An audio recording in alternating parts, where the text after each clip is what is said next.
하나님의 속성 하면은 사랑의 하나님 그랬어요. 그래서 그 하나님의 사랑을 깊이 알고 깨닫고 또 그 사랑 안에 거하고 그 사랑을 받아서 또 사랑을 나타내는 삶을 살아야 된다. 그런 말씀을 지난주에도 전했었습니다. 오늘은 이 평강의 하나님, 하나님의 속성이 평강의 하나님이기도 해요. 평강의 하나님. 이 평강의 하나님이 평강, 히브리어로 우리가 늘 인사하는 샬롬입니다. 샬롬. 헬라어 그리스어로는 에이레네 그럽니다. 에이레네. 샬롬 우리가 인사를 하지요. 이 샬롬이 담긴 뜻이 평강, 평안만이 아니라 많아요. 평화, 행복, 건강, 안정, 번영, 기쁨, 좋은 단어는 다 포함되는 내용이 샬롬입니다. 그래서 샬롬 하면은 이런 은혜가 있기를 바라는 마음으로 인사도 나누고 또 샬롬의 은혜가 있기를 기도도 합니다. 우리 주님께서 제일 먼저 부활하셔서 첫 번째 보인 여인들에게 샬롬 이렇게 인사를 했죠. 평강이 있을지어다. 사도 바울도 그의 서신서에서 대부분 보면 모든 서신서 앞부분에는 인사말이 있어요. 그 인사말 중에 어떤 인사말이 제일 많으냐? 바로 은혜와 평강이 있을지어답니다. 로마서부터 하나님의 사랑하심을 받고 성도로 부르심을 받은 모든 자에게 하나님 우리 아버지와 주 예수 그리스도로부터 은혜와 평강이 있기를 원하노라. 그리고 고린도 교회에도 하나님 우리 아버지와 주 예수 그리스도로부터 은혜와 평강이 있기를 원하노라. 다 은혜와 평강이 있기를 원하는 그런 기원이, 그런 기도가 앞서 인사말 제1장 앞부분에 항상 나옵니다. 갈라디아 교회도 그렇지요. 아버지와 주 예수 그리스도로부터 오는 평강이 있기를 원한다. 여러분, 이 평강은 하나님께로부터 오는 거라는 겁니다. 우리의 사랑의 그 아가페 사랑의 속성이 하나님께로부터 온다고 하면 이 평강도 하나님께로부터 온다. 그야말로 이 평강은 우리가 쉽게 생각하면 마음에 근심 걱정이 없고 편안한 상태. 그런데 우리의 삶이 그런가요? 항상 크고 작던 마음의 근심과 걱정, 염려거리가 있긴 있지요. 그런데도 넘치는 평강이, 은혜가 이런 모든 것이 아무것도 아닌 것처럼 이겨낼 수 있단 말입니다. 우리가 그리스도의 사랑 안에 있으면 위험한 지경에도 안전하고 평안함을 느끼듯이 그리스도의 평강이 우리를 감싸면은 우리가 참 평안을 누린단 말이에요. 그래서 고린도서의 사도 바울은 그렇게 말합니다. 사방에 우겨쌈을 당하여도 쌓이지 아니한다. 그러한 것은 또한 주의 은혜와 평강 때문이다. 답답한 일을 당해도 낙심하지 아니한다. 이렇게 고린도후서 4장 8절엔 기록하고 있어요. 사방에 우겨쌈을 당한다는 것은 그야말로 사면이 다 포위당했단 말이에요. 사면초가예요. 어떤 땐 진태양난 그래요. 어찌할 바를 몰라요. 그럴 때에도 낙심하지 않고 답답하지 아니하다는 겁니다. 그러니 사도 바울이 빌립보 감옥에 갇혔어도 슬퍼 낙심하여 우는 울음이 아니라 바울과 실라가 찬양을 하면서 찬송을 부르잖아요. 육신은 옥중에 매여 있으나 영혼은 자유롭고 그리스도의 평안이 넘쳐나기 때문에 찬양으로 영광 돌릴 수가 있던 것입니다. 이 평화가 하나님께로부터 온다는 거예요. 그런데 이 평화는 하나님을 경외하는 개인에게나 그 하나님을 섬기는 온 백성들에게 하나님은 평강의 복을 주십니다. 오늘 본문도 이사야 선지자 말씀에 온 백성들이 하나님의 평강이 있기를 바라는 하나님의 선포를 이렇게 기록하고 있습니다. 19절에 입술의 열매를 창조하는 자 여호와가 말하노라. 먼 데 있는 자에게든지 가까운 데 있는 자에게든지 평강이 있을지어다. 평강이 있을지어다. 내가 그를 고치리라 하셨느니라. 여러분, 먼 데 있는 자에게든지 가까운 데 있는 자에게든지 모두의 하나님의 평강이 있기를 원한다. 하나님께서는 그걸 원하십니다. 상처가 고쳐지길 원해요. 싸매 주시는 하나님. 하나님을 떠나고 불신앙, 불순종, 죄악 가운데 빠진 백성들을 긍휼히 여겨져서 그들이 회개하고 돌아오면은 하나님은 평강을 주십니다. 그래서 평강을 선포하셔요. 그런데 끝까지 거역하고 우리 하나님 앞에 불신앙으로 나아가는 이들, 참으로 악한 사람들 중에 악한 사람들, 그런 이들에게는 평강이 없습니다. 그래서 20절, 21절 우리가 다 합독하지 않았습니까? 악인은 평온함을 얻지 못하고 그 물이 진흙과 더러운 것을 늘 솟구쳐내는 요동하는 바다와 같으니라.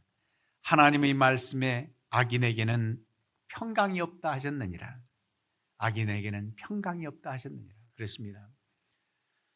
이 평안 모두에게 주어지길 바라고 하나님 은혜 아래서 평강 누리시기를 바라는 하나님의 뜻이 있는데, 그 평강이 너무 귀하기에 다른 많은 구할 것도 있지만 여러분들이 구할 것은 평강입니다.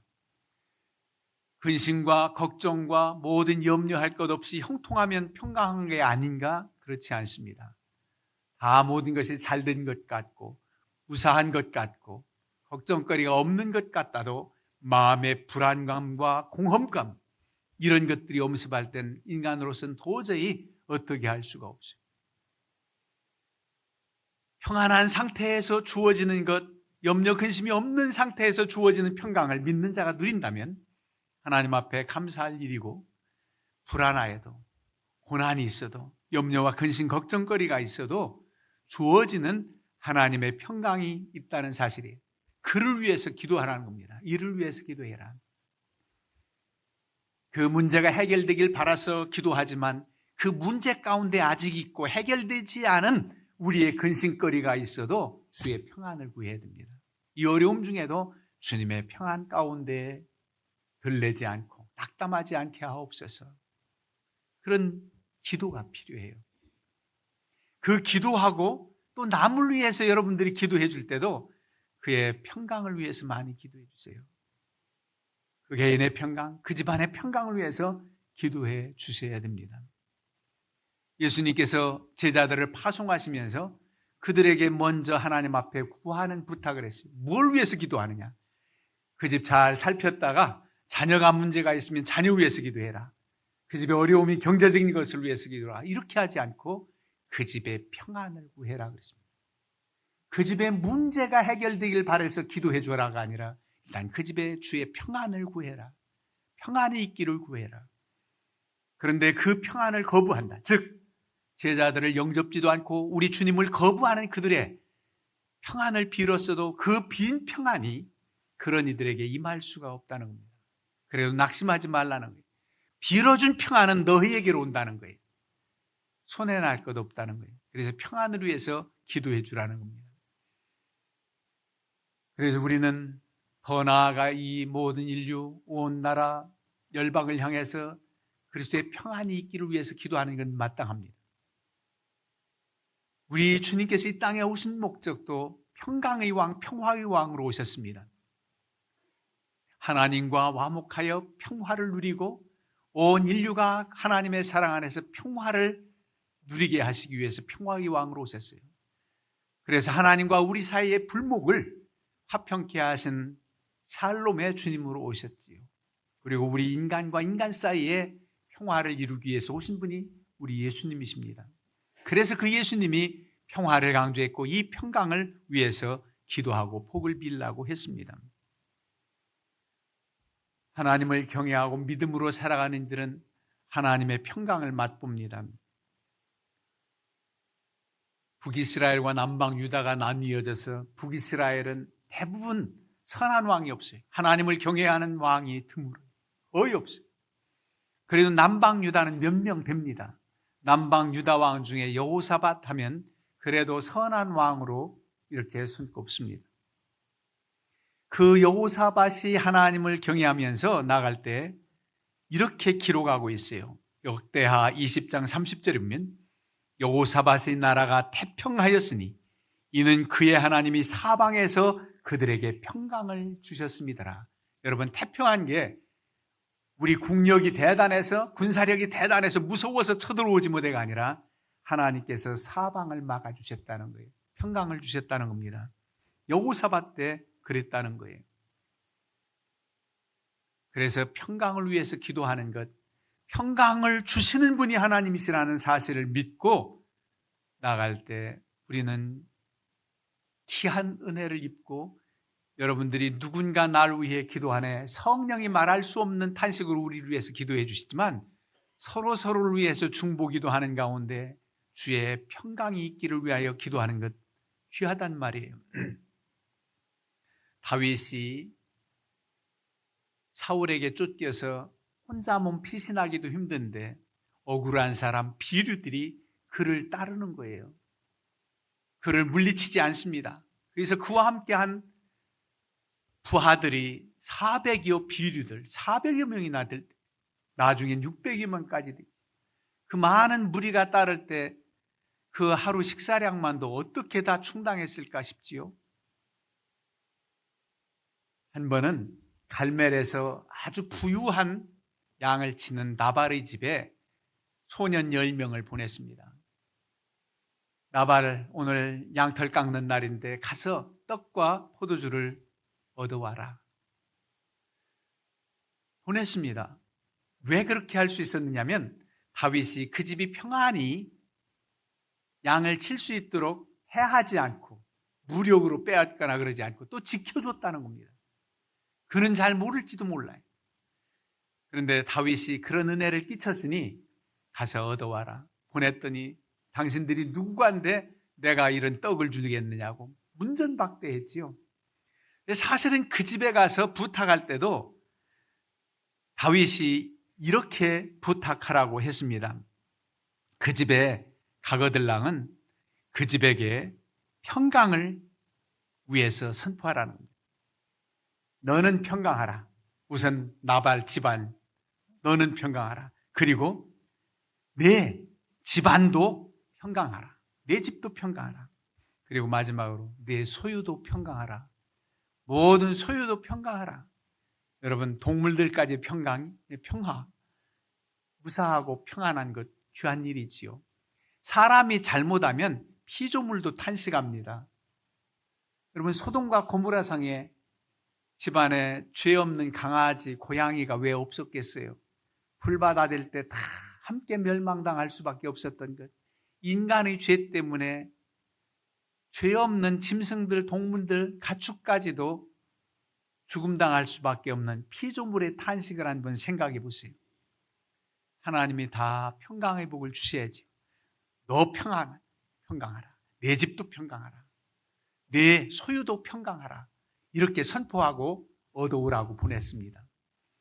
여러분, 다윗이 그 집을 해하지 않고 보호해 준 것도 귀하지만 이런 마음가짐으로 그 집 잘 되기를, 평강을 위해서 기도해 준 것, 그건 더 귀합니다. 그런데도 문전박대했어요.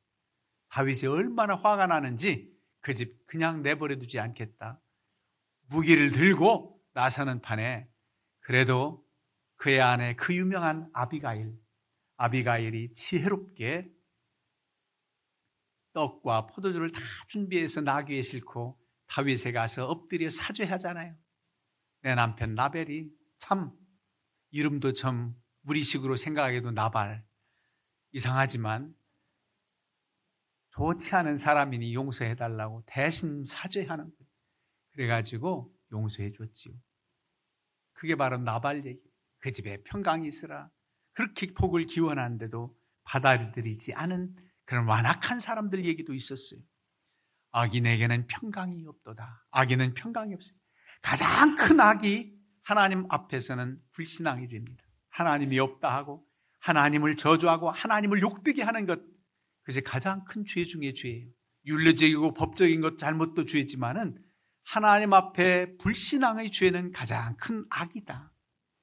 그래서 선한 악한 왕을 따질 때 아주 독재하고 많은 사람들을 쳐 죽이고 이런 것도 악이지만은 우상 숭배하고 하나님이 없는 것처럼 행한 악인을, 이스라엘 왕 아합 왕 같은 그런 이들을 악한 왕의 대명사. 여러분, 평강이 이렇게 귀해요. 그 평강의 은혜를 우리가 기도하고 또 평강을 빌어주라, 그렇게 말씀하고 있습니다. 그러면 이러한 평강이 하나님께로부터 오는데 누구에게 그러면 이런 평강의 은혜가 더 있는가? 바로 하나님을 경외하고 그 말씀의 법을 지키는 자들, 하나님의 명령을 지키는 자들에게 평강의 복을 주신다는 겁니다. 베드로후서 1장 2절에 하나님과 우리 주 예수를 알므로 은혜와 평강이 너희에게 더욱 많을지어다. 예수 그리스도 하나님을 알아야 된다. 그리고 그 하나님을 알고 경외하는 그에게 은혜와 평강이 있을지어다. 우리가 잘 아는 대로 잠언서 3장 1절에도 내 아들아 나의 법을 잊어버리지 말고 내 마음으로 나의 명령을 지키라. 그리하면 그것이 네가 장수하여 많은 해를 누리게 하며 평강을 더하게 하리라. 여러분, 하나님의 말씀을 청종하는 이들에게 평강을 더하게 하리라. 주어진 평강 위에 더 넘치도록 평강을 주신다. 평강을 비유할 때 강물같이 넘치는 평강으로 우리에게 허락하신다고 그렇게 말씀합니다. 그리고 하나님을 경외하는 자들에게 주어지는 평강의 은혜가 있는데 우리가 오늘 교독한 빌립보서 4장 말씀입니다. 빌립보서 4장 말씀에 주 안에서 항상 기뻐하라. 내가 다시 말하노니 기뻐하라. 너의 모든 염려를 걱정하지 말고 아무것도 염려하지 말고 모든 것 우리 하나님께 맡기고 감사함으로 기도해라. 그리하면 지각에 뛰어난 평강이 그리스도 예수 안에서 너희 마음과 생각을 지키시리라. 그렇게 주님을 의지하고 누가 기도하겠습니까? 하나님을 경외하는 자가 기도하는 거지요. 염려하지 말라, 근심하지 말라. 염려가 있다는 거예요. 그런데 그 무엇도 염려할 거리가 없다는 거예요. 우리는 이 정도는 염려할 거고 이 정도는 염려 안 해도 시간만 되면 되지 라고 생각할지 몰라요. 작고 큰 모든 겁니다. 아무것도 염려하지 말라. 모든 것 염려하지 말고 염려 대신 어떻게? 기도와 간구로. 기도하라는 거예요. 기도와 간구로. 기도도 어떤 마음으로? 감사함으로. 감사함으로 기도해라. 왜? 이루어 주실 줄 믿기 때문에. 해결해 주실 줄 믿기 때문에. 그 염려와 그 근심 해결해 주실 줄 믿기 때문에 기도하라는 겁니다. 그리하면 평강을 주셔서 우리 마음이 흔들리지 않는데요. 내 마음과 생각을 지켜주신다는 겁니다. 여러분, 마음과 생각이 흔들려서 낙심하고 좌절하고 극한 상황에까지 치닫는 경우가 얼마나 많습니까? 그러니 하나님을 경외하는 자는 기도할 수 있어요. 그래서 그런 이들에게 평강을 주신다는 겁니다. 그 다음에 누구에게 평강을 주시느냐? 의인에게 평강을 주십니다. 선인에게 평강을 주십니다. 오늘 말씀을 반대로 생각해 보세요. 악인에게는 평강이 없다 하셨느니라. 악인은 평강이 없다. 하나님을 믿지 않고 거역하는 불신앙의 사람, 가장 악한 자라고 그랬죠. 의인은 불의를 기뻐하지 않고 의로운 삶을 사는 의인이기도 하지만 하나님께 의롭다 인침받은 의인이기도 합니다. 이러한 의인은 하나님의 은혜와 평강이 있습니다. 선인은 하나님의 은혜와 평강이 있습니다. 로마서 2장 10절에도 선을 행하는 각 사람에게는 영광과 존귀와 평강이 있으리니. 이거는 누구에게나, 유대인들만의 하나님이 아니에요. 구약 성경을 읽다 보면 가끔 이건 민족신, 부족신인가? 꼭 이스라엘만을 위한 하나님 같지만 절대 그렇지 않습니다. 그 이스라엘을 선택해서 역사하신 하나님의 은혜가 어떠한지를 살피기 위해서 이스라엘 역사를 개입하시고 구체적으로 하나님의 사랑을 나타냈지만 이방인이라도 하나님을 섬길 때 여러분 룻이 모압 여인 예수님의 족보 조상이 되지 않았습니까? 이방인이라도 구원받습니다. 아수르의 느니웨 성사 사람들이 왕으로부터 온 백성들이 금식할 때에 그 백성들을 벌 주려고 했던 하나님의 생각을 거두시고 멸망시키지 않은 것을 보세요. 이스라엘만을 위한 하나님이 분명 아니십니다. 그래서 영광과 존귀와 평강이 있으리니 먼저는 유대인에게요, 그리고 헬라인에게더라. 유대인뿐만 아니라 헬라인 하면 모든 이방인들의 대표, 이 당시 이런 이들에게 바로 평강이 있다. 선을 행해라. 여러분, 의인은 어떻습니까? 시편 72편 7절에 그의 날에 의인이 흥왕하여 평강의 풍성함이 다리다 할 때까지 이르리로다. 의인에게는 흥왕하고 평강이 부족하지 않아요. 풍성하다는 겁니다. 예레미야서 6장 16절에 여호와께서 이와 같이 말씀하시되 너희는 길에 서서 보며 옛적 길, 그 선한 길이 어디인지 알아보고 그리로 가라. 너희 심령이 평강을 얻으리라. 여러분, 선한 길이 어딘지, 의로운 자는 선한 길, 하나님 원하시는 그 길을 갑니다. 그 길로 가는 너희에게 평강이 있다 그랬습니다. 오늘 이사야서 본문 앞부분은 읽지 않았지만은 의인은 어떤 은혜가 있습니까? 악한 사람들은 자기들 때문에 의인이 고난받고 죽음을 당해도 마음에 두는 자가 없어요. 57장 1절 보세요.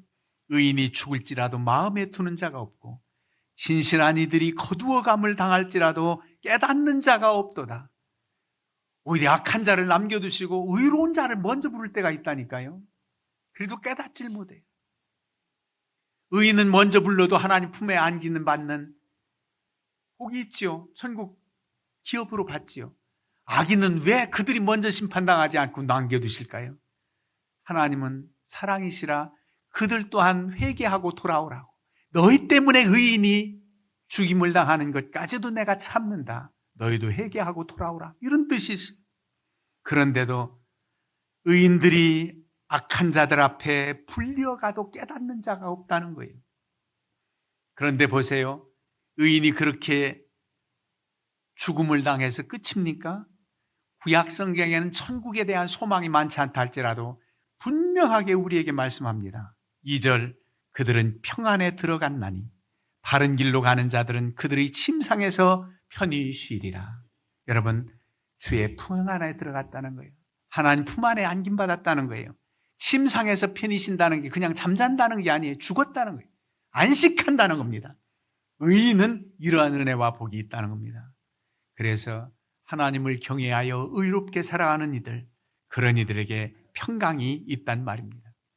마지막으로는 심지가 견고한 이에게 평강이 있습니다. 우리 하나님을 경외하고 하나님 거룩하신 뜻을 따라 의로운 길을 걷는 자들에게 평강을 주시지만 흔들리지 말아야 돼요. 믿는 것 같은데도 실질적으로 그 안에 믿음이 없고 불신앙의 요소가 있다면 그때마다 그 순간마다 불안은 엄습해 오는 거예요. 늘 믿는 자라는 이름으로서 평강이 주어지는 게 아니라 내가 진실로 하나님과 언제나 연결되어 있는가. 그냥 연결된 배터리에 충전하는 그 선이 끊어지면 그냥 소모만 될 뿐이에요. 끝까지 연결되어 있어요. 여러분, 주님과 연결되어 있을 때 그런 이들 흔들림이 없습니다. 그저 믿음의 길 한 방향으로 주님만 바라보고 나간 심지가 견고한 사람, 흔들림이 없어요. 좌로나 우로나 치우치지 않는다, 요동하지 않는다. 이 믿음을 굳게 붙잡고 나아간다는 겁니다. 그게 믿는 자예요. 어느 정도 믿다가 뭐 믿어도 별 수 없네. 신앙생활 처음 하고서 뿌리 내리기 전, 줄기가 좀 자라고 잎이 피기 전에 낙심할까 봐 너무너무 안타까운 거예요. 아, 주님 만나지 못하고 이대로 사늘어지는가 사그라지는가? 너무 안타깝지요. 심지가 견고할 수 있도록 먼저 심지가 견고한 여러분들이 확신 있게 하나님 살아계심을 증거하고 그 손을 붙들어줘야 됩니다. 아직 주님 만나지도 못했는데, 하나님의 사랑을 아직 깨닫지도 못했는데 이대로 여기서 멈춰야 되는 거예요. 별 수 없어, 교회 다녀도 별 수 없어, 그러면서 낙심한 옛날 어른들 많이 있잖아요. 얼마나 어떻게 하면 저들을 설득해서 다시금 주 앞으로 돌아오게 할 수 있어야 하는지 안타까운 심정이죠. 다시 무당이나 찾아가서 점이나 쳐보지. 안 됩니다. 다윗은 일찍이 그런 고백을 했어요. 시편 16편 4절에 다른 신에게 예물을 드리는 자는 괴로움이 더할 것이라. 나는 그들이 드린 피의 전제를 드리지 아니하며 내 입술로 그 이름도 부르지 아니하리로다. 얼마나 확신에 찼습니까? 난 이름도 부르지 않는다. 무슨 시장에서 여러 가지 물건 파는 중에 이거 마음에 안 들면 저거 고르고 그러는 종교 쇼핑입니까? 아니지요. 오직 진리 되신 하나님, 오직 여기에만 계신 하나님, 그 능력의 하나님을 만났다면 다른 것 생각할 것 없어요. 어려운 시험, 고난 중에 있을지라도 이 연단 후에는 내가 정금과 같이 나오리라. 하나님의 뜻이 있겠지. 여러분 그렇게 생각하세요.